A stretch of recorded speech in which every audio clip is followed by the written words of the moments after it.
오늘 에베소서 1장 3절에서 6절까지 읽었죠? 거기 이제 진짜 많은 단어들이 나오죠, 단어. 그렇죠. 단어가 나오는데. 우리 박 집사님 어떤 단어가 와닿다 그랬죠? 찬송? 은혜의 영광을, 하나님이 은혜의 영광을 찬송한다 그랬죠. 찬송한, 이 단어가 와닿다고요. 찬송이 무슨 뜻이었죠, 그때? 위의 말을 하다. 이제는 아랫말, 땅의 말만 하던 사람이 이제 하나님의 은혜의 영광을 발견하니까 찬송이라는 게 위의 말을 하기 시작하는 거예요. 그러니까 우리가 창세기 보면 아랫물과 위의 물 있잖아요. 아랫물만 마셨던 사람이 궁창 위에 있는 위의 물을 마시는 그 존재가 된 위의 물을 마시는 위의 존재, 하늘의 존재. 이제 찬송한다는 그냥 이렇게 그냥 노래한다는 게 아니고 이제 아무나 찬송하는 게 아니죠. 하나님의 은혜의 영광을 알게 된 사람들이 이제 위의 말, 하늘의 말을 하기 시작하는 거예요. 언어가 바뀐 거죠. 그렇죠? 그래서 찬송 참 언어가 바뀐 사람. 새로운 언어를 가진 사람들, 나에 대해서, 자신에 대해서. 그래서 이제 바울이 그러잖아요. 새 사람은 지식에까지 새롭게 됐다고. 지식이 새로워지면 말이 달라지죠. 지식과 말은 똑같으니까. 그치? 그래서 언어는 존재의 집이에요. 언어라는 건 내 존재의 집을 만드는 거예요. 그러니까 어떤 언어를 갖고 있느냐에 따라서 모래의 집을 지을 수 있고 반석의 집을 지을 수 있는 거죠. 모래 같은 말을 가지고 있으면 당연히 모래의 집을 짓는 거고, 반석의 말이 있으면 반석집을 짓겠죠. 그러니까 어떤 말, 어떤 언어를 갖고 있는가 중요하다. 찬송, 또 이제 그리스도 안도 얘기하셨죠. 그리스도 안도 와닿다. 그리스도 안이란 건 그리스도 안에 있으면 정죄함이 없다. 그리스도 안에 있으면 새로운 피조물이다. 조건이고 기준이고 네. 근거고 여건 그렇죠. 환경이고. 그리스도 안이란 건 그리고 그리스도와 똑같은 기준이에요. 그렇죠. 그리스도와 똑같은 이렇게 하는 게 그리스도 안이죠. 내가 그냥 그리스도는 대단하고 나는 그냥 포함되어 있는 그게 아니고 저울을 달았을 때 그리스도가 있고 내가 있으면 똑같은. 예수 안에는 그리스도가 있어요. 근데 우리는 예수 안에서 만 얘기를 강조를 하는데 예수 안에는 그리스도가 있는 거예요. 예수 안에는 그리스도가 있는 거예요. 그렇죠. 예수 안에는 뭐가 있었냐면 하나님의 아들 그리스도가 있죠. 그리스도 안에 아버지. 그래서 모든 지혜와 지식에 보화가 있다 그러는데 네. 이걸 말하는 거죠. 근데 우리가 교회에서 예수 안만 얘기를 하거든요. 네. 그러니까 예수 안에 있는 거를 그리스도라는 거를 자체를 연결을 못하는 것 자체가 지금 아주 오류에 빠져 있는 거예요. 예수 안에 있다고 하는 것은 그리스도가 있는 거고, 그렇죠. 또 그리스도 안에 아버지가 있다는 이 연결고리가 이어지지 않는 신앙은 잘못될 수 있다는 거. 그렇죠. 그게 모래라는 재료예요. 예수는 저희 백성을 저희 죄에서 구원할 자잖아요. 근데 그 구원을 어떻게 하냐면 이생의 죄를 사해 주시는 게 예수님이시고. 그렇죠. 예수님 자체로 구원하는 게 아니고 예수님 안에 있었던 하나님 아버지에 대한 믿음, 그리고 자기 자신이 하나님의 아들 그리스도로서 자기가 갖고 있었던 그런 영적 정체성, 그걸로 우리를 구원하시는 거죠. 이생의 자랑에 대한 그 죄를 감당하기 위해서 예수의 십자가가 있고, 또 그리스도의 십자가는 우리의 영을 에클레시아로 이끌어내시기 위해서 그리스도의 십자가도 동시에 지신 거예요. 네. 그래서 이생의 죄, 모든 이 두 가지의 모든 죄를 다 해결해 주신 분이죠. 그렇죠. 뭐 육신적인 거, 영적인 거. 예수만 알면 안 돼요. 예수만 알면 안 되는 거죠. 자, 그리고 또 하나가 이제 저는 아버지. 여기 보면 저는 이제 아버지께서 이렇게 나와요. 예수 그리스도의 아버지. 이게 이제 저는 가장 크게 와닿거든요. 3절에 보면 우리 주 예수 그리스도의 아버지께서 그랬죠. 하나님 아버지. 근데 하나님 아버지께서 결국은 신령한 복을 주죠. 그리스도 안에서 하늘에 속하는 하늘에 속한이 아니고 번역을 하면 하늘들이 된 사람들, 또 하늘 위에 있는 사람들, 이렇게 해석해야 맞아요. 그러니까 그리스도와 똑같이, 그리스도 안이라는 그리스도와 똑같으니까 그리스도와 똑같이 하늘들이 된 사람들, 또 하늘 위에 있는 사람들이 받는 신령한 복. 안에 있다고 하니까요. 믿음. 함께라고도 할 수 있고 안에 있다라는 거예요. 그러니까 포함되어 있는. 네. 포함되어 있다는 건 똑같은 이런 뜻이죠. 물론 똑같다는 거죠. 지금 물리적으로는 달리 있죠. 우리는 육신으로 있고 예수님은 영의 관한 존재로 예치감을 얘기하고 하늘의 존재로 있는데 영으로는 주와 하나다. 일치되다는 영으로는 하나죠. 네. 영으로는 지금 그리스도는 하나예요. 육이 끝나면 내 영은 그리스도와 내 영은 하나 될 거예요. 그렇게 그런 의미로 그리스도 안에를 쓴 거예요. 자꾸 하늘에 속한 신령한 복은 주셨는데 그게 뭐냐면 거룩하고 흠이 없게 된 5절에 보면 하나님의 아들들. 그러니까 아버지께서 지금 모든 걸 주관하시는데 그리스도 똑같은 거룩하고 흠이 없는 하나님의 아들이 되는 거예요. 그렇죠. 그리스도가 지금 거룩하고 흠 없는 하나님의. 이거를 이제 저번 주에 설명을 했죠. 거룩한 건 이제 구별된 어떤 그런 거고 차원이 다른 이 세상에 없는 흠이 없다는 것은 보탤 것도 뺄 것도 없는 완전한 이런 뜻이죠. 그런 하나님의 아들이 어마어마한 아들이죠. 그러니까 사실 우리가 이걸 믿는다면 우리 자신을 엄청나게 존귀한 존재로 여겨야 돼요. 천하보다 귀한 존재로 여길 수 있는 거죠. 그걸 믿으니까 이렇게 나를 믿으니까 난 천하보다도 귀하다. 모든 걸 가진 자다. 뭐 이렇게 표현할 수 있는 거죠. 그래도 그런 새로운 언어가 생긴 거예요. 그게 찬송이고 다 같은 얘기죠. 자, 이걸 이제 그래서 이게 아버지께서 지금 우리를 계획하시고 또 복을 주시고 이게 신령한 복이죠. 여기 말하는 신령한 복, 영적인 복. 그게 성령의 푸뉴마예요. 네. 그냥 신령한 복 자꾸 이 신령하니 이상하대. 푸뉴마니까 성령이라고 할 수 있고 신령하다는 영의 복이에요. 영의 복. 복이 있는데 세상에 육의 복도 있잖아요. 네. 뭐 건강하고 자식 잘 되고 돈 많이 벌고 이런 건 이제 육신적인 복이죠. 그런 복 말고 영의 복. 네. 그렇게 나누겠죠.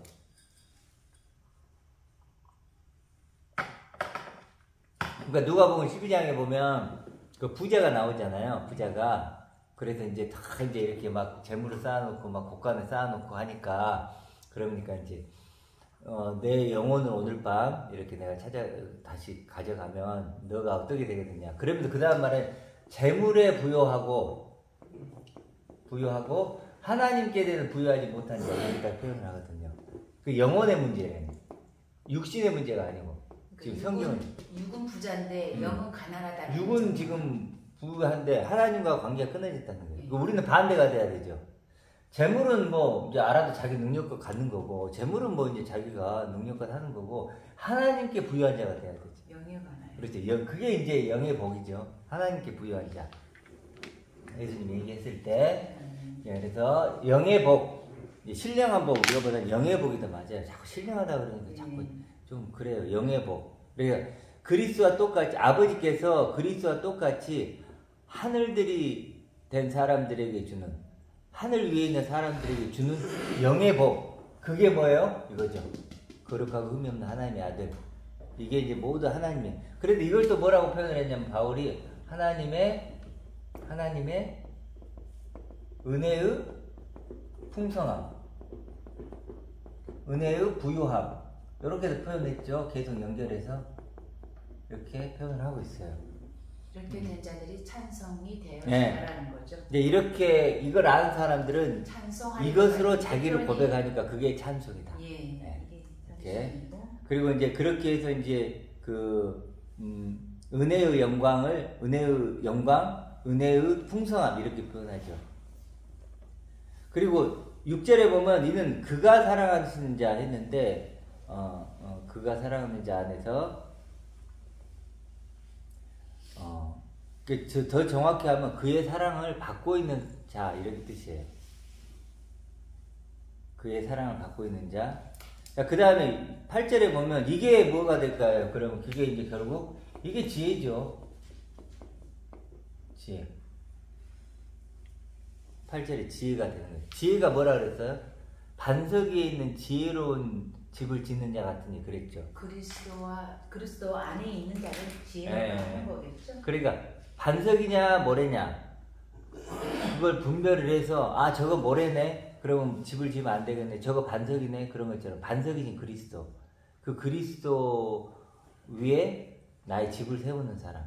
그러니까 예수만 알면은 그게 모래라는 거예요. 예, 예수 차원이면 뭐래고? 상황의 구원을 원하는 것, 상황과 환경과 여건과 조건, 일상생활에 대한 구원을 원하면 예수 안에 갇힌 자고, 그렇죠. 그게 모래고 그게 율법이라고 표현을 하는 것이고, 반석이라고 하는 것은 하나님의 아들됨으로 나를 바꿀 수 있는 그 눈, 그 생각, 그것을 반석의 그리스도라고 하는 거죠. 그래서 결국 나는 누구인가라는 질문에 대한 대답이죠, 이게. 그렇죠? 근데 하나님은 어떻게 대답을 하냐면 말씀을 갖고 대답을 하는 거죠. 알려주시는 거죠. 그렇죠. 소개해주시는 알려주시는 거죠. 이 말씀을 가지고. 그래서 말씀의 역할이 있단 말이에요. 말씀의 역할이 이거라는 거예요. 이 말씀의 역할. 그렇죠? 말씀을 통해서 우리가 알게 됐잖아요. 다른 걸로 어떻게 알아요? 말씀의 역할. 그런 것처럼 제가 50대 후반이다. 해볼게 말해. 뭐 50대 후반이다. 뭐 남자다. 키가 크다. 강화에 산다. 두 아들의 아빠다. 지금 말을 했잖아요. 누구에 대한 얘기죠? 저에 대한 얘기예요. 말을 갖고 나를 소개했잖아요. 그런 것처럼 하나님이 이 말씀을 가지고 나를 알려주고 소개해 주는 거죠. 이게 말씀의 역할이라는 거예요. 먼저 하나님 자신을 설명해 주시는 거고. 그렇죠. 하나님 아버지를 소개해 주고 그 다음에 그리스도를 하나님의 아들 그리스도를 소개하고 관계를 말해주는 거. 관계를 말해주고 또 그 동시에 그것이 우리에 대해 얘기하는 나에 거. 대한 이야기라는 것도 알려주는 거죠. 그렇죠. 우리가 알고 싶은 거는 요한복음 17장 3절처럼 영생은 하나님과 그의 보낸 자 예수 그리스도를 아는 것이라 그랬는데 영생인 나를 알고 싶은 거예요. 육신적인 나가 아니고 영생인 나를 알고 싶은 거죠. 성경은 뭐 육신적으로 이렇게 살고 저렇게 살고 이런 거에 대해서 그걸 얘기하자는 게 아니죠. 영생인 나. 근데 교회들은 거의 소설처럼 얘기를 해줘요. 소설처럼. 근데 사실 에세이나 똑같은 거예요. 내 수기. 내가 그렇죠. 실제로 이루어지고 살고 있고 이렇게 생각하고 있는 그런 에세이집이나 수기처럼 생각을 해야 되는데 강단에서 대부분 소설처럼 표현을 해주다 보니까 멀게 느껴지고 그렇죠. 나랑 공통된 것만 취해서 아버지는 하나님은 아니면 아들은 그리스도는 그렇게 적용을 하다 보니까 직접적인 적용이 안 되고 있는 거가 잘못되고 있는 거예요. 그렇죠. 그러니까 우리가 지금 제일 큰 문제가 말씀의 역할을 오해시키는 거예요. 말씀의 기능, 역할. 그렇죠. 말씀의 역할이랄 수 기능. 역할은 어쩌면 잘 알 수 있죠. 너는 선생이다, 나는 학생이다. 근데 그 기능을 못 할 수가 있거든요. 그러니까 말씀의 역할과 기능이 뭐냐면 나는 누구인가를 알려주는 거예요. 내 역할과 내 기능이 그렇죠. 뭐냐 이거죠. 그러면 내가 누구인가를 알면 행이라는 건, 행함이라는 건, 자연적으로. 삶이라는 건 자동으로 열매를 맺히거든요. 그래서 성경에서도 열매를 맺히는 걸 통해서 당연히 맺혀야 된다 그렇게 얘기를 하고 맺히는 그 열매를 가지고 너가 어떤 존재인가를 얘기한다고 얘기를 하거든요. 그래서 아까도 얘기를 했지만 우리가 열매에다가 거름을 주고 물을 주지 않잖아요. 그런다고 열매가 변하는 거 아니에요. 내가 행위를 바꾼다 해도 되는 게 아니고 뿌리에다가 거름을 주고 열매를 줘서 결국 나무 자체를 튼튼하게 해서 좋은 열매 맺게 하듯이 하나님 똑같은 거죠. 우리 존재 자체를, 존재가 종인데, 종이야. 내가 종으로 나를 생각해. 근데 그 종 상태로 놔두고 행위를 바꾼다고 해서 뭐가 바뀌겠어요? 근데 나를 왕자로 바꿨어. 왕자로 바꿔버리면 내 행위는 왕자에 맞게 그냥 바뀌는 거예요. 왕자에 맞게. 그렇잖아요. 물론 왕자로서 뭐 좀 잘못된 것도 있고 문제도 있겠지만 근본적으로 종의 행위와 왕자의 행위는 열매 자체가 달라요. 그렇잖아요. 그러니까 우리 싸우면 종에서 왕자가 되는 싸움이죠. 아들이 되는 싸움. 그 싸움을 먼저 해줘야 되는데 여전히 종으로 있으면서 마치 왕자의 행동을 하려고요. 그건 말이 안 되는 거죠. 그래서 나는 누구인가? 말씀의 역할. 그래서 결국 이렇게 말씀을 통해서 내가 누구인가를 아는 사람들은 새로운 언어를 갖게 되는 거예요. 새 사람이라는 건 자신에 대한 새로운 언어를 가진 사람이죠. 옛날에는 나를 아랫물로만 소개를 한 거예요. 아랫물. 근데 이제는 위에물로 소개를 할 수 있는 거예요. 나를. 그런 존재가 된 사람들이 새 사람이다. 그러니까 절대 말씀을 뭐 처세술이나 교훈집이나 행동지침서나 이런 걸로 여기면 그 자체는 말씀을 도둑질하는 거예요. 그거는 육신을 입고도 해결할 수 있는 아, 문제가 그럼요. 되니까 안 되는 거죠. 그러니까 어떤 책을 봐도 바꿀 수가 없죠. 그 니체 있잖아, 철학자. 그런 사람들 책 봐도 더 우리를 자극해요. 막 신은 주. 초인하면서 막 어제보다 오늘 더 나은 삶 막 해가면서 하면서 그런 거 읽으면 정말 육신의 그걸 막 이렇게 니체 책만 봐도 그래요. 예, 차라리 그런 책이 더 막 긍정의 힘 막 이런 거 책 보면 더 그런 게 더 확실하죠. 그게 예수 차원이고 그게 뭐래라는 거죠. 철학적인 거. 예수 차원에서 머무르면 거기서 끝나는 거죠. 예수님이 십자가에 죽었다는 걸 다 아는데 왜 그걸 죽이지 못하고 그렇죠. 절기를 지키고 있는. 자, 그래도 말씀은 존재, 생명, 나에 대해서 얘기하는 거다. 기본적으로. 그래도 오늘 성경 우리 조금 읽어봤지만 다 그런 얘기잖아요. 흠없고 거룩한 하나님의 아들에 대한 얘기. 자, 그 중요한 건 이제 뭐냐면 이 거룩하고 흠이 없는 하나님의 아들의 첫 열매가 뭐예요? 그리스도. 첫 열매가 그리스도죠. 부활의 첫 열매 그리스도. 지금 우리는 육으로 있지만 거룩하고 흠이 없는 하나님의 아들로 지금 계시는 게 누구죠? 그리스도예요. 영에 관한 얘기를 하는 거예요. 일치하다는 거죠. 그게 믿음이고 신앙이죠. 그렇죠. 그래도 첫 열매다. 그래도 맹세의 말씀 히브리서에 나왔잖아요. 맹세의 말씀 영원히 온전케 되신 아들로 세웠다. 이렇게 세웠다는 거잖아요. 똑같이 되어져. 그러니까 우리의 푯대가 되는 거고 우리의 영원한 소망이 되는 거고 우리의 짝이고 나의 기준. 거울이고 기준이고. 그래서 예수님이 그런 얘기를 하시잖아요. 있는 자는 뭐예요? 더 받아 누리고 없는 자는 있는 것도 뺏긴다. 그런 얘기 했죠. 있는 자가 뭘까요? 있는 자. 요거 있는 거예요. 측량 기준, 측량 잣대. 나를 이제 측량할 수 있는 것이 이 세상 거였는데 이제 새로운 측량 기준과 잣대가 생겼고요. 그걸 갖고 있는 사람은 그 측량 기구로 나를 잰다는 거예요. 무엇이든 살 수 있는 거죠. 그럼요. 생각할 수 있는 거. 새로운 거울이 생긴 거야. 그리스도라는 새로운 거울을 생겼어. 그래서 그걸로 나를 보는 거예요. 비춰볼 수 있죠. 그럼 더 받아 누리는 거예요. 와, 내가 그런 존재네. 아까 우리 찬양했던 것처럼 천하보다 더 귀한 존재. 그러면서 뭐 저 하늘에 난 새가 내 마음을 알까. 그러면서 천하보다 더 귀한 존재고 막 그렇게 할 수 있는 게 이런 나를 측정하는 측정 도구, 측정 기준이 바뀐 거예요. 새로운 측정. 그러니까 거지를 측정하는 기구가 있죠. 그렇죠? 왕자는 왕자에 측정하는 그게 있겠죠. 그런 것이 바뀐 거라는. 그게 있는 사람은 더 받아 누리고 없는 자는 뭐예요? 있는 것도 뺏긴다는 게 누구든지 그리스도 안에 있을 수 있잖아요. 누구든지. 근데 그걸 뺏긴다는 거예요. 그 엄청난 기회를 뺏기는 거예요. 없는 자는. 너무 중요하죠. 예수로만 보는 눈은 독사의 자식일 수밖에 없고 마귀의 자식일 수밖에 없다라고 예수께서 말씀하셨듯이 그리스도처럼 똑같은 눈으로 본다면 너무 풍성한 거죠. 그럼요. 네. 그래서 바울도 보면 일치하는 거니까. 은혜의 풍성함, 은혜의 부유함 막 계속 이렇게 반복하잖아요. 육체나 육신의 생활에 끼어들 수 있는 상황이 아닌 거죠. 그럼요. 그러니까 영에 관한 거니까. 이렇게 우리는 이제 이걸 뭐라 그러냐면 이거 하나님의 사랑이라고 하죠. 하나님의 사랑. 그렇죠. 이걸 하나님의 사랑이고 뭐 은혜라고 표현해서 하나님의 국률. 기쁨이고 희락이고. 그렇죠. 그러니까 아까 우리 차례에도 국률이 여기는 자는 국률이 여기면 받는다 그랬잖아요. 이게 국률이거든요. 그러면 나를 이렇게 여겨. 그렇죠. 그러면 하나님께 이렇게 국률함을 받는 거죠. 그렇지 않나요? 내가 나를 이런 존재로 나를 국률하게 나를 여긴다면 하나님의 국률을 나는 경험하게 되는 거죠. 그렇죠.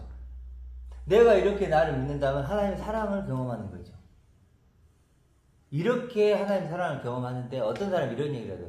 모든 사건 속에서 하나님의 사랑을 경험한다.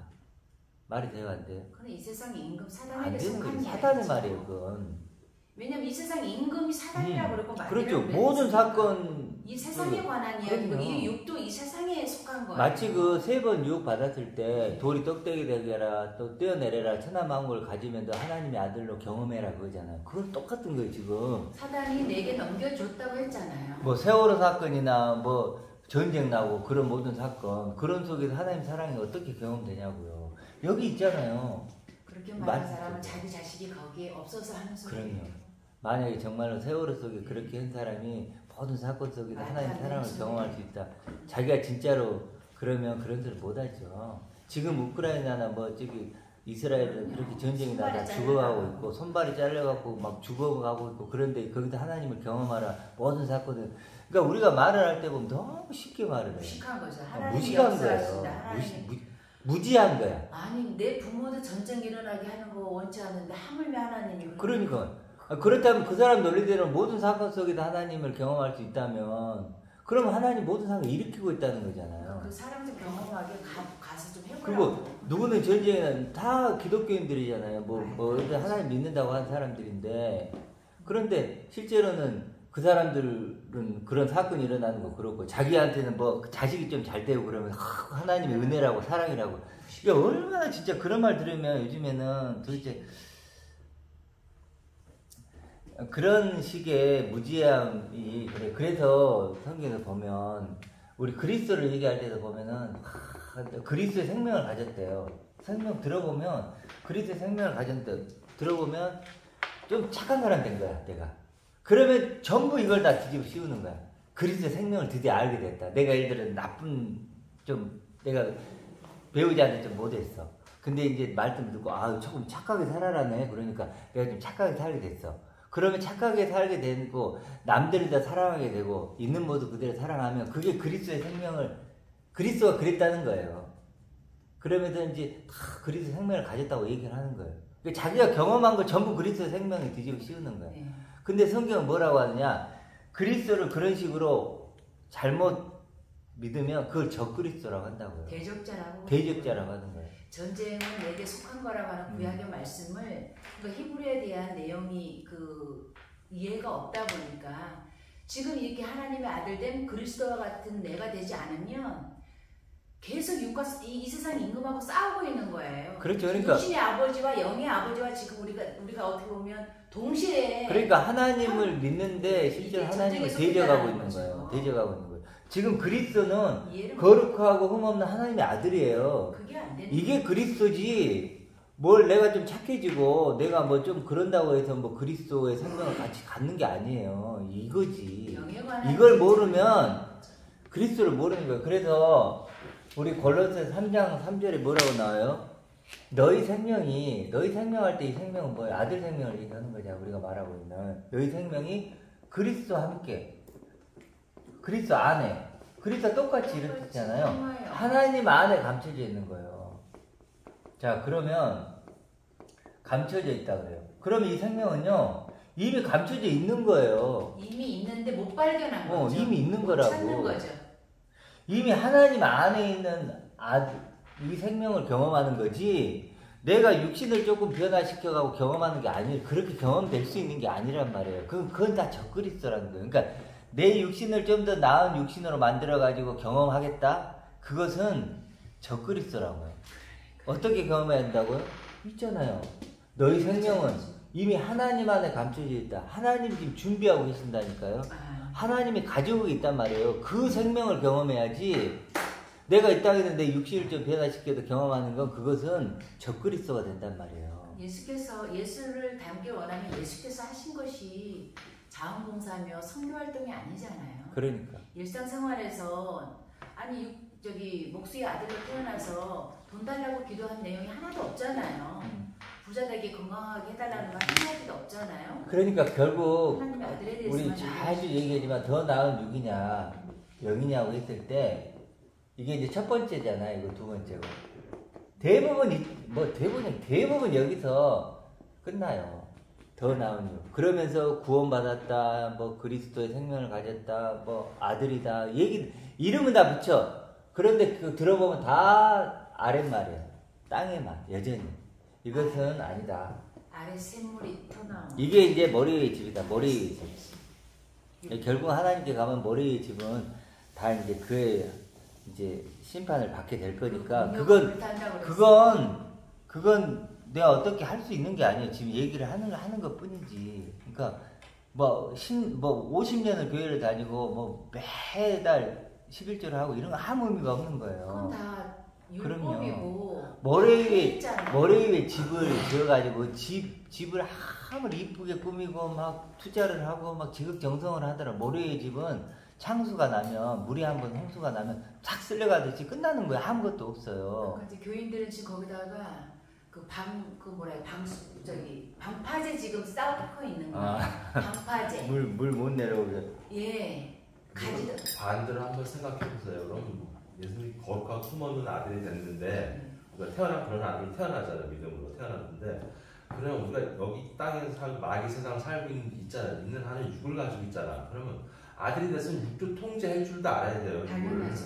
그럼 걔는 그걸 하려고 생각했는데 삐삐가 틀린 게 저 사람은 육을 그걸로 뭐 하려는 게 아니라 내 육을 다스리고 내가 다스려 보려고 하는 거지 뭐 더 나은 육을 하는 게 아니라 그런데 아들이 됐으면 세상 육하고 거리가 그러니까 뭐냐면 지금 집사님 얘기들이 더 나은 그 마음을 다스리려고 하잖아요. 그 통제를 하려는 거지. 그러니까 제 얘기는 뭐냐면 그분들이 통제를 하고 안 하고 두 번째 문제고 요걸 모른다니까요. 이게 무슨 말인지를 경험을 못해요. 이 아들이라는 존재를 자기로 경험을 못하는 거예요. 그래 경험을 지금 성경이 제시하는 거룩하고 흠이 없는 하나님의 아들이 뭔지를 알면 이것으로 경험을 해요. 근데 안 되다 보니까 이제 행위로 경험을 하는 거예요. 행위로 다른 걸로. 그러면 당연히 이거 틀린 거지. 그러죠. 그러니까 제가 집사님들 얘기 드리는 건 뭐냐면 이게 뭔지를 내가 경험을 해야 돼요. 이게 뭔지를. 그러니까 선행 학습을 하나님 아들 대 이게 지금 그걸로 해야 이게 되는데. 지금 거룩하고 흠이 없는 하나님의 아들이 어디 있죠? 어디 있나요? 아버지 안에 있죠. 그럼요. 여기 있는 게 아니에요. 분명히 너희 생명이 하늘아버지 그리스도와 함께 하나님 안에 감춰 있다 그래요. 그 하나님 안에 감춰져 있는 하나님이 준비하고 있는 그 아들 생명을 볼 수 있어야 돼요. 아니 그걸 못 보면 그리고 그걸 보고 그 얘기를 해야 돼요. 당연한 거지. 아니요, 당연한 게 아니고. 그러니까 성령님은 다시 태어났잖아. 하늘 영으로. 그러면 저 생명을 갖고 태어난 걸 우리가 믿는 거야. 아니. 알지. 그러니까 집사님 자꾸 네. 믿는 것이 아니고요. 네. 그것이 뭔지를 알고 경험해야 된다니까요. 그거 내가 예를 들어 문자적으로 내가 거룩하고 흠이 없는 하나님의 아들이다. 네. 그 성경에 쓰여 있으니까 나 그런 존재 됐네. 믿는 것이 아니고 네. 거룩하고 흠이 없는 하나님의 아들이라고 불렀는데 이것이 이런 존재가 되려면 무엇인가가 와야 돼. 네. 알아야죠. 와야 돼요. 그래서 그걸 지금까지 계속 얘기해 왔어요. 그러니까 예를 들어서 거룩하고 흠이 없는 하나님의 아들이 됐대. 여기 써져 있으면 믿습니다. 내가 그런 존재가 됐으면 믿습니다. 그렇게 되는 게 아니라는 거예요. 그게 되는 게 아니고. 하나님은 어떤 분인지 알잖아요. 하나님이 아까 말씀하신 대로. 그러면 저 하나만 여쭤볼게요. 그러면 네. 그 뭘 가지신 거예요? 뭘 가졌기 때문에 이렇게 고백할 수 있는 거예요? 하나님이라는 그 존재를 내가 믿고 계시다는 믿고 니까 이건 충분히 할 수 있다는 그런 분이기 때문에 내가 믿는 거예요. 우리 아들을 만들어서 다시 생명을 믿음으로 해서 다시 태어났다는 거를 믿을 수밖에 없는 게 하나님을 보니까 그걸 믿을 수밖에 없어요. 그러니까 19절에 그러잖아. 그 얘기대로 맞아 그게. 네? 그러니까 힘의 그래 19절에 강력한 큰 권능으로 활동에 따라 우리에게 베푸신 바 그분의 지극히 큰 권능이 어떤 것인지 너희가 알게 하시기를 구하노라. 그걸 알아요. 그러니까 믿음이 갈 수밖에 없어요. 그러니까 제가 얘기 드렸잖아요. 몇 가지를 이렇게 그 하나님이 능력이 있어서 그런 존재가 되게 해줄 거라고 이제 믿는 거잖아요. 근데 제가 얘기를 했잖아요. 그 에베소서 몇 번 얘기했잖아요. 하나님의 그 영광, 하나님의 부유하심, 그분의 어떠하심을 내가 갖는 거라고. 아들이니까 상속자니까 그걸 믿는 거라고. 그래, 맞아, 그걸 믿으시면 돼요. 그러니까 그걸 믿고 그걸 기뻐하고 그러면 자연스럽게 이렇게 나타난다고요. 그러면 돼요. 저도 똑같은 얘기는 뭐냐. 내가 풍성함을 그리스도 풍성을 가졌기 때문에 기뻐할 수밖에 없어요. 생명이 있으니까. 그렇죠. 그리스도의 영광. 그게 이제 아버지의 영광이고 그 영광으로 하나 되는 거죠. 그래서 예수님도 요한복음 17장에 보면 창세전부터 아버지께 내게 주신 영광을 네. 그들에게 줬다고 얘기하잖아요. 아버지가 갖고 있었던 그 영광을 내게 줬고 아버지가 갖고 있는 생명을 내게 줬고 그걸 줬다 이렇게 하니까 그걸 얘기하면 되는 거예요. 그게 뿌리니까. 그 영의 하나여예요. 그러니까 이 육신 생활에 대해서 말하고자 하는 게 아니에요. 영의 하나여는 다 그러니까 하나라는 거예요. 제가 왜 자꾸 이런 얘기를 하냐면 집사님이 자꾸 이런 얘기를 할 때 지금 얘기했듯이 이제 뿌리하고 열매가 있으면 뿌리 얘기를 하고 있으면 같이 뿌리 얘기를 해주면 좋은데 자꾸 먼저 열매 얘기 쪽으로 가버리니까 우리는 아까 그래도 열매 얘기를 했잖아요. 열매는 이런 거다. 그래서 우리는 좀 뿌리 얘기를 더 왜냐면 뿌리 얘기를 하고 싶어 만난 거거든요. 우리가 그래도 이제 조금 더 그쪽에 좀 집중을 했으면 하는 그런 게 좀 있어서 그래요. 이작을 해야 되는 상황인 거죠.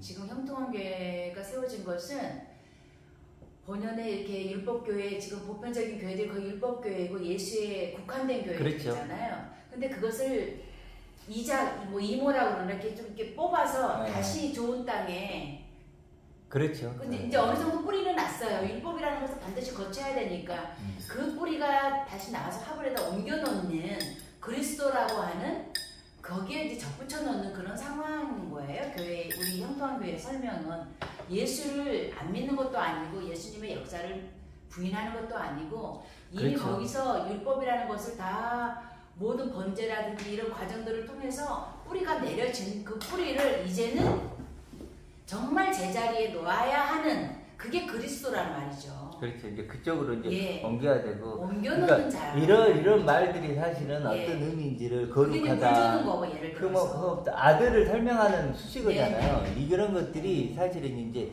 우리가 뭔지를 알아야죠. 근데 거룩하다, 흠없다 이런 것들이 문자적으로 우리가 이제 갖게 되는데 실제로 이런 단어들은요.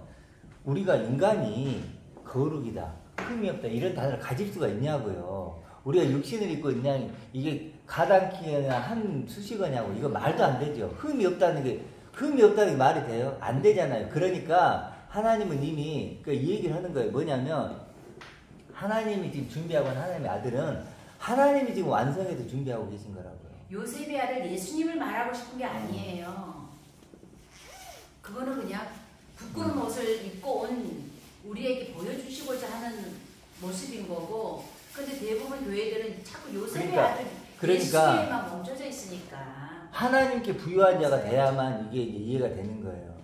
이게 이 거룩하다, 흠없다, 아들이다 이것은 한마디로 그래서 말씀을 받는 자들이 신이라 그랬잖아요. 요한복음에 말씀을 받는 자 신 하나님께 차원이 되는 거예요. 하나님의 형상, 사람의 형상, 육의 형상에서 이제 하나님의 형상이 되는 거예요. 그러니까 우리는 하나님의 형상을 얘기하고 싶은 거라는 거예요. 얼마나 엄청난 얘기를 하고 있는 거냐고요. 그래서 우리가 막 마음을 다스린다 이런 차원의 문제가 아니라는 거예요. 그걸 넘어서는 이건 하나님의 형상을 지금 나누는 거예요.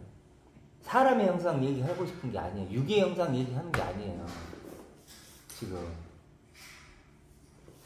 이게 얼마나 차원이 고차원적인 얘기냐고요. 이게 그러니까 예수님도 왜 아직도 깨닫지 못하느냐 다 그러니까 이런 말 생명이 떡 얘기를 하게 떠나가 버리잖아요. 이게 그런 거예요. 다 눈에 보이는 것만 보고 그냥 당장 하루하루 사는 하루살이처럼 살 수밖에 없는 우리 인간에게 이런 얘기를 딱 해버리는 거예요. 그러니까 다 떠나가 버리잖아요. 상종도 안 하잖아요. 예수님은. 지금 우리 교회도 마찬가지잖아요. 이런 얘기 누가 이런 말을 받겠어요. 영생의 말씀은 딱딱하고 영생의 말씀은 그렇게 맛이 있지 않아요. 그래서 귀가 있어도 듣지 못하고 눈이 그래서 있어도 보지 못하고 바울이 하나님이 준비한 것은 이거잖아요. 이것은 보아도 보지 못하고 보여줘요. 지금 우리가 보여주잖아요. 영상을 때 보아줘. 떡이에요. 보지 못해. 들려줘. 이게 뭔지를 듣지를 못해. 마음으로 생각도 못해요. 이런 거. 이게 뭔지를. 그러니까 지금 제가 이렇게 영상을 찍잖아요. 듣고 있잖아요. 거룩하고 흠이 없는 아들이다 그러면 자기 수준 자기 차원의 생각을 하는 거예요. 그게 좀 착해지는 훈련이 돼 있어요. 거? 뭐 하는 거? 좀 교회생활 잘하는 거? 자기 수준 자기 차원에서 생각하는 거예요. 그렇게 이거. 배워왔잖아요. 그래서 뭐 나도 거룩하고 흠이 없는 하나님의 아들이지 뭐 똑같은 얘기를 뭐 너만 한 것처럼 저래? 너만 알아? 이제 이렇게 생각하는 거예요. 이게 뭐냐면 핍박이에요. 그러니까 사실 이걸 이해하는 사람이 곁에 둔다고 했잖아요. 그렇죠. 이런 말들을 곁에다 둬버리는 거죠. 내가 생각하고자 하는 대로. 내 수준 내 차원으로 그냥 저건 내가 아는 건데 뭐 자기는 그렇게 되는 거예요. 그러니까 이게 6월절이에요. 무교병을 먹으라는 그 맛없는 빵을 먹어야 되는 이유가 바로 이거예요. 그러니까 거듭난 사람은 거듭난 자기 존재로 이걸 이제 경험을 하겠죠. 근데 거듭나지 못한 사람들은 그냥 자기 수준, 자기 차원으로 좀 기다리다 아직 멀었어요. 무교병이 근데 우리가 건강한 음식을 보면은 누룩 없이 은은하게 먹는 그런 빵이 맛있듯이 또 이걸 통과하면 또 맛있어요. 무교병. 그렇죠. 이것만큼 맛있는 네. 생명의 떡이 없는. 은은한 이게 맛있어요. 생명의 떡인데 이게 예. 그리스도잖아요. 이 그리스도란 생명의 떡만큼 이게 생명의 떡인데 이것만큼 맛있는 거. 이거 먹어보면 다른 떡은 이제 못 먹어요. 못 먹어. 묵상하라고 게 이런 못 거예요. 먹어. 입맛이 배려서 안 돼. 입맛이 배려가지고 그리고 그걸 먹으면 자극적이지 않아요. 오히려. 이 떡을 먹은 사람들은 이제 그 뭐 다른 달걀 이런 떡이 거못 먹어요. 다른 떡이 느끼해서.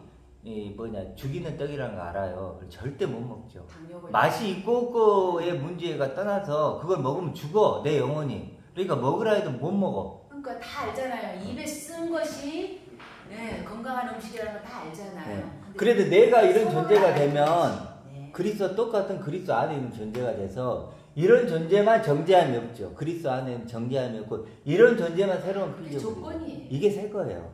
그게 이게 새 거란 말이에요. 아버지께 그러니까 이 단순하게 이게 거룩하고 흠이 없는 하나님의 아들이라고 하는데 이걸 이해하는 것이에요. 이걸 이해하고 이게 무슨 말인지 알고 하나님과 관계 속에서 하나님과 관계가 없으면 절대 안 돼요. 이걸 문자로 보고 막 연구를 하고 아무래도 안 돼요.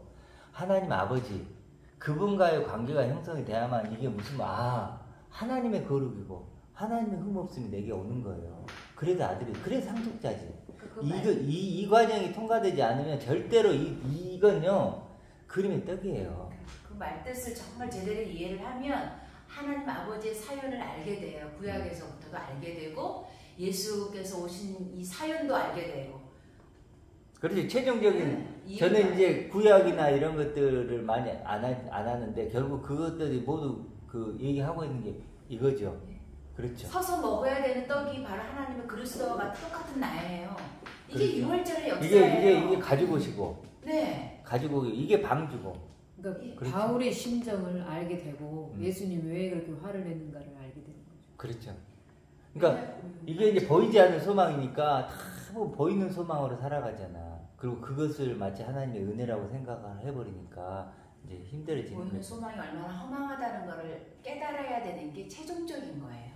아버지 외에는 안 된다는 이 가난이 정말 절대적인 가난을 체득하게 되는 거죠. 그러니까 아까 유심초 얘기를 할까 말까 하는데 유심초가 사랑이여 노래 있잖아요. 사랑이여 이렇게 별처럼 아름다운 사랑이여 꿈처럼 행복했던 사랑이여 그러고 있잖아요. 근데 그 노래가 저도 이제 옛날에 많이 불렀는데 이제 이 사연을 내가 몰랐거든요. 사연을 몰랐는데 이제 최근에 알게 됐어요. 그 사연을 알면 사연이 결국은 더 애절하죠. 두 남녀가 사랑에 빠졌어. 부잣집 외아들과 가난한 여자가 사랑에 빠졌어. 근데 결국 그쪽에서 반대를 하면서 여자가 이루어지죠. 농약을 먹고 죽어. 그러니까 그 남자도 따라서 죽으면서 유시를 쓰죠. 유시. 그러니까 죽기 전에 나온 게 마지막 시. 그 시가 이거예요. 그 사연을 우리가 알고 들으면 정말로 그 까맣게 잊으려 해도 잊을 수 없다. 이런 말들이 와닿잖아요. 그렇죠. 그런 것처럼 구구절절 우리가 하죠. 지금 하나님의 사연을 들으면 하나님이 네, 지금 구구절절 하죠. 네. 얼마나 간절하게 이런 나를 주고 싶냐고 내게. 아버지의 사랑가. 응. 아버지의 아버지의 사랑가. 하늘 아버지의 사랑가. 하늘 아버지의 사랑가야. 그래서 그야만 사랑가. 나에게 간절히 이런 나를 기필코 반드시 주고 싶은 거예요. 왜냐하면 그것만이 나를 살릴 수 있는 길이니까. 유일한 길이니까. 그래서 예수님을 보내신 거예요. 그렇죠. 예수님을 보내시고 십자가를 지게 하시고 그렇게 해서 그 핏값으로 이렇게 나를 사주신 거죠.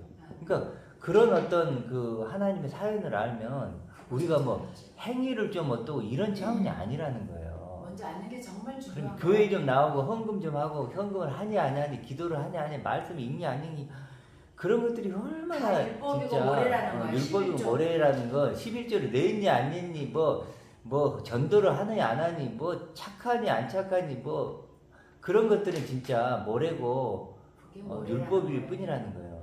이게 복음이고 이게 진리고 이게 진리를 알지니 진리가 너를 자유케 한다는 거잖아요. 그게 방파제.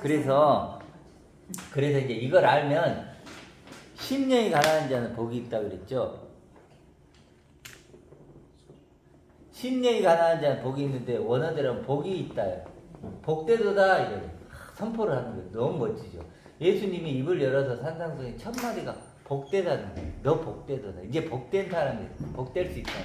뭐예요? 근데 심령이 아니고 영이 가난하다.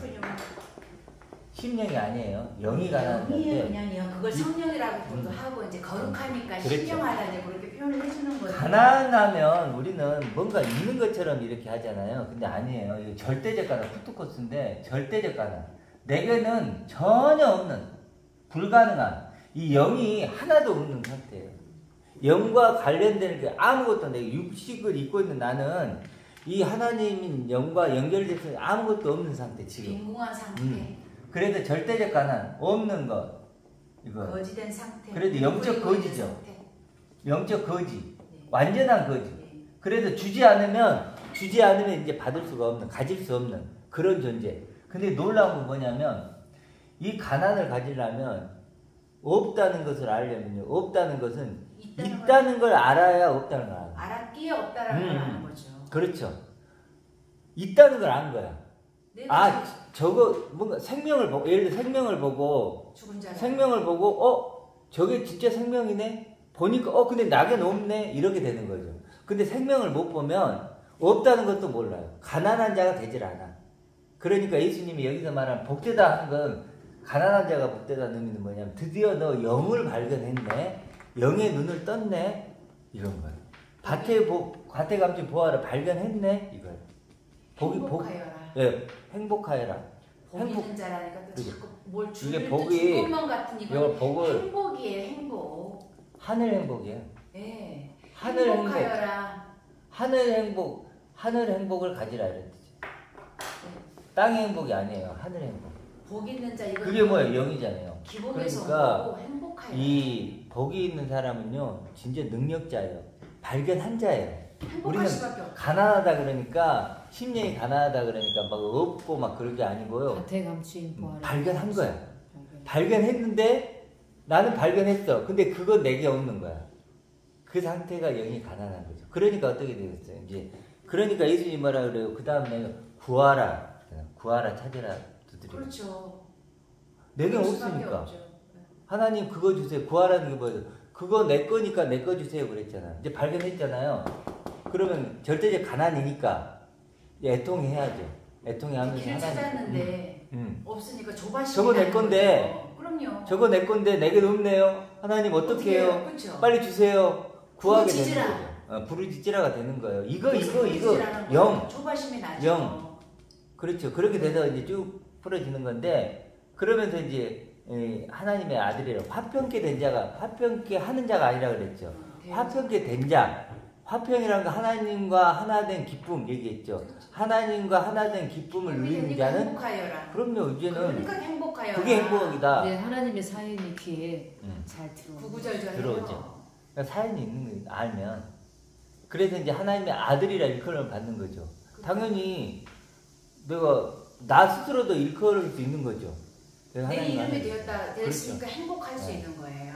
그래서 이제 이 영이 가난하다는 것은 엄청난 능력이에요. 이게 복이에요. 이게 진짜 출발해요. 이게 행복이죠. 그러니까 아담이 벗은 거를 알았다 그랬잖아요. 그렇죠. 그러니까 안 벗은 옷을 입었으니까 벗은 걸 알았겠죠. 그러니까 전제를 알았다는 거예요. 알아야 돼. 아담이 벗은 걸 알았잖아요. 그게 복인 거예요. 그렇죠. 그러니까 이제 이거 영적인 아기가 드디어 탄생하는 거예요. 부끄러움을 알았잖아요. 그 전까지는 벗어서 자기가 부끄러운지를 몰라. 근데 드디어 알게 됐잖아요. 무화과는 율법을 부지런히 만들어서 입었잖아요. 이거 봤잖아요. 나름대로 이제 자기가 이제 노력을 해본 그게 거죠. 율법이고. 그렇죠. 그렇기 때문에 구하라 할 때 뭐라 했죠? 그러면 구하는 자의 좋은 거, 가장 좋은 걸 준다 그러거든요. 그렇죠. 그럼 예수님이 가장 좋은 걸 준다고 했을 때 그럼 그 말이 뭘까? 그러니까 한마디로 뭘 구해야 되는지를 우리가 얘기한 거예요. 가장 좋은 것을 구하라. 그렇죠. 가장 좋은 걸 구하라는 얘기예요. 그러니까 구하라 그러면 주실 거야 이게 아니고 예수님이 하고자 하신 의도는 뭐냐면 구할 때 가장 좋은 걸 구해야 돼. 다른 거 구하면 안 돼. 근데 하나님께 가장 좋은 거, 최고의 것, 최고의 나를 구해야 돼. 완전한 나를 구해야 돼. 이거 뭐 이거죠. 예수님이 화평케 된 자는 하나님의 아들이라 일컬음을 받는다고 얘기했으니까 하나님의 아들 구하라는 거지. 그러니까 그리스도와 똑같은 너라는 거를 그게 가장 좋은 거라는 거예요. 그럼요. 그러니까 우리가 이런 걸 오해를 해가지고 막 심령이 가난하면 너 마음이 가난해지면 그러면 마치 막 하나님 나는 아무것도 없어요 막 이래고 그러면 복 주실 거야 막 이렇게 이거 분리를 해. 그래서 오늘 본문도 목사님이 저번에 그 이제 댓글을 다셨지만 지혜와 총명에 대해서 여기 보면 주님께서 지혜와 청명을 주신다. 이러면 딱 이걸 이제 성경에 읽었잖아요. 보면 이제 그가 모든 지혜와 그것도 모든까지 딱 붙어 넣으니까 모든 지혜와 총명을 우리에게 넘치게 하다 이렇게 나오는 9절에 보면 8절에 보면 그러니까 이제 주님께 기도하면 지혜와 총명을 주시는가 보다. 그러니까 하나님 무슨 일이 있을 때마다 이제 기도하는 거예요. 지혜 달라고 기도 엄청 많이 했어요. 하나님 내가 지금 이번에 직장 들어가는데 정말 잘 적응할 수 있도록 지혜와 청명을 주시옵소서 막 그러잖아요. 삶을 살아가는 주님과 지혜와 분리가 돼 있잖아요. 근데 원어는 보면 뭐라 그랬죠? 지혜와 청명이신 그리스도예요. 다르죠? 지혜와 청명이 그리스도라고요. 여기서는 분리가 있죠. 근데 여기서는 원어대로는 주님 자체가 지혜와 청명이라니까요. 지식의 근본, 지혜의 근본이신 그분이 그렇죠. 내 완전히 다른 지혜와 거예요. 지식이 되어주시는 거예요. 그러니까 이렇게 다 조각조각 내버린 거예요. 그래서 거룩한 것들 계획에 주지 말라. 그러면 밟아하고 다 산산조각 내버릴 거라는 것처럼 말씀 줘. 그러면 이렇게 막 분리를 다 시켜. 문법이 사람 잡는 거죠. 자 그래서 모노게데스는 독생자인데 독생자가 아닌 모노게데스 하나만 가진 자야. 이거 하나만 가진. 이런 영적 정체성 하나만 가진 자가 독생자거든요. 하나의 생명을 가진 아들이 되라는 거죠. 그렇죠. 그래서 기도도 좀 다시 생각해야 되는 게 기도도 나를 향한 하나님의 원하심이에요. 프로시코마이 프로스가 향하다. 유코마이는 원하다니까. 그래서 나를 향한 하나님의 원하심. 그러니까 출발이 하나님부터 시작합니다. 아버지의 사랑가라. 그렇죠. 아버지의 사랑가가 그 아버지 마음에서 울려서 그게 퍼져 나가서 나에게 도착하는 거예요. 기도는 하나님이 먼저 시작하는 거예요. 그리고 완성이 내게 이루어지는 거죠. 그러니까 우리는 기도는 뭐냐면 이것이 하나님의 원함을 알고 아멘 하는 거예요. 맞습니다. 그렇습니다. 그게 정답. 아멘입니다. 정답입니다. 그게 히브리어. 감사합니다. 그렇게 기뻐하는 거. 그게 기도예요. 반응하는 거. 그게 범사에 응답하는. 그렇죠. 그게 범사에 우리가 범사에 감사하라 그게 뭐냐면 그냥 범사가 잘못 그것도 번역돼서 모든 것이 아니고 하나님이 구원을 위해서 이루신 모든 일이에요.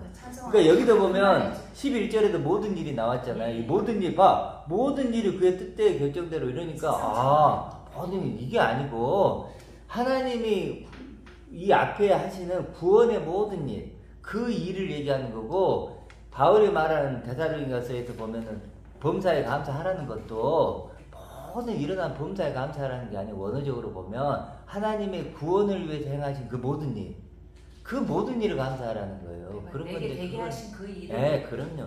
이 성경은 구원의 책이기 때문에 구원에 관심이 있지 우리 일상생활은 관심이 없어요. 상황에 대한 구원은 이 세상 임금 그리고 세상 상황은 언제나 바뀌고 그렇죠? 이거에 어떤 일이 일어난 게 꼭 좋은 일이 일어난 게 아니에요. 예를 들어 내가 만약에 막 어디 취직을 했어. 그리고 잘 됐어. 근데 알고 봤더니 그 불이 나서 죽었어. 그럼 뭐 그게 은혜예요? 은혜가 아니잖아요. 그래서 상황적인 것은 언제나 변할 수 있어요. 그러면 이제 내 자식이 누가 이렇게 취직을 하고 했어. 그래갖고 만약에 이제 직장에 들어갔는데 그 불이 나서 죽었어. 그러면 은혜였던 게 갑자기 또 은혜가 아니게 되고 이게 그건 아니잖아요. 어쨌든 그렇다. 자 마지막 한마디만 더 하면 자 그래서 생각에 어쨌든 그 지평을 넓혀라. 그렇죠? 새롭게 하라. 어떤 생각? 나에 대한 생각. 다른 거 말고. 다른 생각 말고 나에 대한 생각의 지평을 넓혀라. 그래서 이제 마지막으로 이 아버지가 중요한 이유가 뭐라 그랬죠? 아버지께서 지금 모든 걸 하시잖아요. 아버지 안에 생명이 준비되어 있고 아버지가 계획하시고 아버지가 아들을 보내주고 카이로스의 시간? 그래, 그거 좀 이따가. 그 아버지가 왜 중요하냐면 아까 표집사님 얘기했듯이 19절 능력의 지극히 크심. 근데 이거 능력의 지극히 크심 좀 어려우니까 심히 큰 능력, 지극히 큰 능력, 이게 누구에게 있죠? 강력한 권능이지. 그렇죠. 뭐 강력한 권능해도 되고 뭐 어떤 그게 단어를 두나미스예요. 네. 두나미스. 뭐 어떤 단어를 쓰든 우리 한글로는 어떻게 번역을 하든 이제 그 뉘앙스가 이거라는 거예요. 그러니까 우리는 머리카락 하나 자라게 할 수 없고 1년도 더 내 생명을 연장시킬 수 없잖아요. 그렇죠. 근데 하나님은 아니잖아요. 천지를 만드신 분이잖아요. 내 아버지가. 그러니까 그 힘이 큰 능력으로 뭘 해준다는 거예요. 결국 그걸 가지고 그 내가 뭐 가난하니까 뭐 부자 되게 하고 뭐 내가 좀 몸이 안 좋으면 막 튼튼하게 하고 막 얼굴이 막 뭐가 많이 났으면 부분은 이게 아니고 요거 해주시는 거죠. 영을 다시 복원시켜주고 그럼요. 회복시켜주고 그게 그럼요. 아들이라고 하는 그러면 거죠. 다시 탕자에게 했던 것처럼 탕자에게 좀 전부 다 그냥 쫄딱 망했던 탕자를 다시 받아서 입히고 해서 아들로 만드시지 하나님 자신의 것을 가지고 자신의 영광으로 자신의 거룩으로 자기의 부유함으로 우리를 초대해서 이제 아들 잔치에 초대해서 아브라함 품에 있는 나사로가 되게 해주신다는 그렇죠. 그렇게 참 그렇게 아버지가 그렇게 그래 이게 제일 중요한 것 같아요. 지금 우리가 얘기하고 있는 모든 이런 말들이 우리 육신적으로는 말도 안 되는 얘기지만 하나님이 딱 등장하는 순간 이건 말이 되는 얘기가 되는 거죠. 원래 그게 계획하셨던 거예요. 네, 하나님이 계획하시니. 처음부터 계획하신 거고 그게 안식이라고 말씀하셨어요. 자, 그래서 마지막에 생각하면 이제 그렇게 하면 우리가 해야 될 이거죠. 나를 이제 엄청나게 존귀한 존재로 생각하는 훈련을 해야죠. 그런 믿음으로 고백해야 되고. 그래서 사실 이제 우리 시간 이 눈에 보이는 이 눈에 보이는 이 공간적인 무대도 이렇게 보면 달리 해석할 수 있죠. 나를 하나님의 이런 아들로 완성하는 무대죠. 하나님이 이렇게 펼쳐놓은 거예요. 무대고 이 시간도 이제는 어떤 아들로 완성하는 카이로스의 시간을 바꿀 수 있는 거죠. 그 똑같은 시간, 똑같은 공간을 갖고 있는데 어떤 사람은 그 공간이 완전히 다른 공간을 바뀌는 거죠. 저 꽃이 피어 있고 새들이 날고 이런 공간이지만 이런 공간이 그런 걸 머무는 게 아니고 그 모든 것이 나를 하나님이 이렇게 완성하기 위한 공간이고 그런 카이로스의 시간, 완성의 시간이다. 이렇게 일주일을 그렇게 살면 우리가 또 일주일에 만났을 때 지금보다 더 하나님의 아들로서 우리가 더 존귀함을 느끼고 더 가치 있게 느끼고 그렇죠. 그렇게 돼서 만나겠죠. 일주일 후에 또 그렇게 만났으면 좋겠습니다.